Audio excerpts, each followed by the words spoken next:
Et oui, il est exactement 11h50. Et bien, vous voyez, elle est déjà vraiment prête, justement, pour la voyez danser. Ben, c'est Jana Crystal.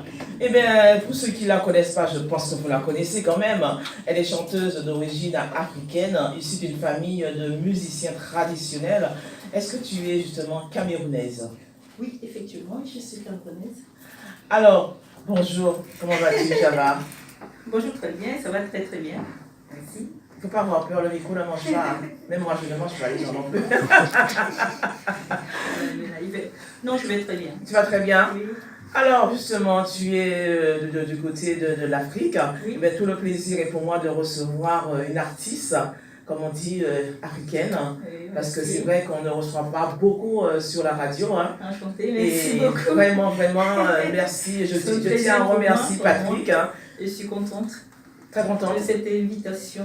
Ouais. Voilà, que j'attendais. Il y a un moment qu'on avait mis ça en place, mais aujourd'hui, ben voilà, tu es présente, tu es bien là. Radio Fanfan Musique. Radio Fanfan Musique. Voilà. Alors parle-nous justement de ta jeunesse. Il paraît très jeune, tu fréquentais l'école des sœurs. Oui, oui. Alors, quelle est cette aventure? Alors, ma mère, elle n'a pas pu devenir religieuse en fait, donc elle avait rencontré mon père en fait pendant, on leur avait donné un laps de temps. On leur avait donné un laps de temps pour aller voir s'ils peuvent vraiment devenir des religieuses. Oui. Donc elle était partie, elle n'était plus revenue parce qu'elle avait rencontré mon père. Et donc dans les parents, ils auraient aimé avoir une de leurs filles religieuse. Et donc c'était moi, et bon, j'aimais bien ça parce que j'ai passé beaucoup de temps avec les sœurs. Beaucoup de temps justement à pouvoir chanter avec les sœurs. Oui, oui. Et c'est comme on dit, tu avais déjà justement la musique, tu avais déjà une inspiration qui venait d'où cette inspiration? Mais des grands-parents, comme je le disais, du piano africain, c'est-à-dire des balafons. Oui. Et puis mon père qui était maître choral de gospel et tout, voilà, donc j'ai appris comme ça dans le tard. C'est qu'en Afrique, on apprend les choses comme ça sans vraiment aller à l'école pour les apprendre. Voilà. Mais bon, comme mon papa chantait beaucoup et que bon, à la maison, on répétait ses chansons, oui. Et donc moi je les reprenais. Et puis de temps en temps, je transformais un peu.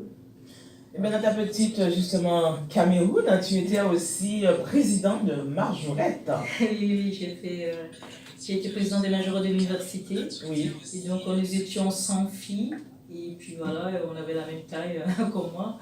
Et puis même corpulence, on essayait d'avoir la même corpulence. Bon voilà, on fait des soirées parades lors des événements publics.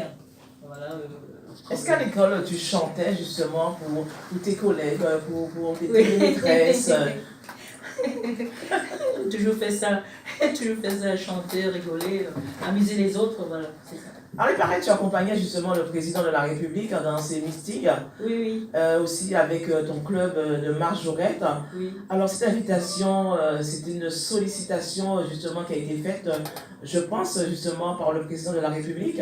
Je pense que ce sont ses collaborateurs, pas par lui forcément, mais je pense que ses collaborateurs qui, bon voilà, parce que nous à notre époque, le club des Majorettes c'était vraiment le club phare du Cameroun, et ce n'était pas partout comme aujourd'hui. Aujourd'hui, il y a ça partout, dans les écoles primaires, les lycées. C'était uniquement à l'université.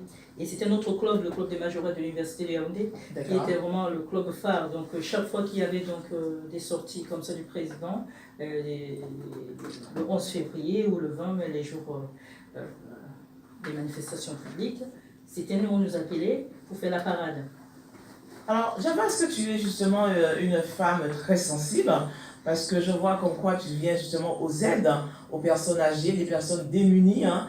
Est-ce que c'est l'humanité? Est-ce que tu es une femme justement qui est sollicitée à donner son cœur, à pouvoir aider justement les personnes justement en difficulté?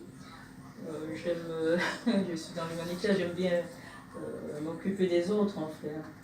Bon, je pense que je m'occupe déjà bien de moi comme ça, donc j'ai assez de temps pour m'occuper des autres. Et je l'ai commencé pas maintenant, j'ai commencé ça depuis que je suis toute petite.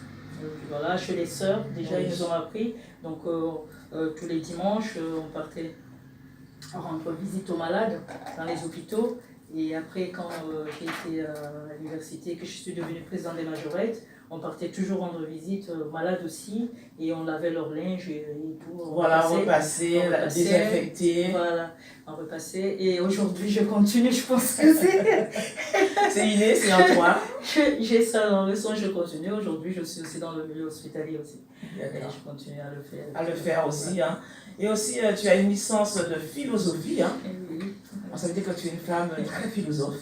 Je pense que nous tous nous faisons de la philosophie, mais sans peut-être le savoir, mais bon, la vie c'est ça, il faut...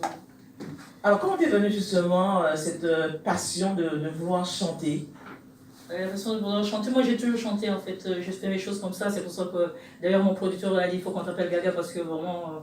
Ça veut dire que tu es voilà, Gaga. tu fais ici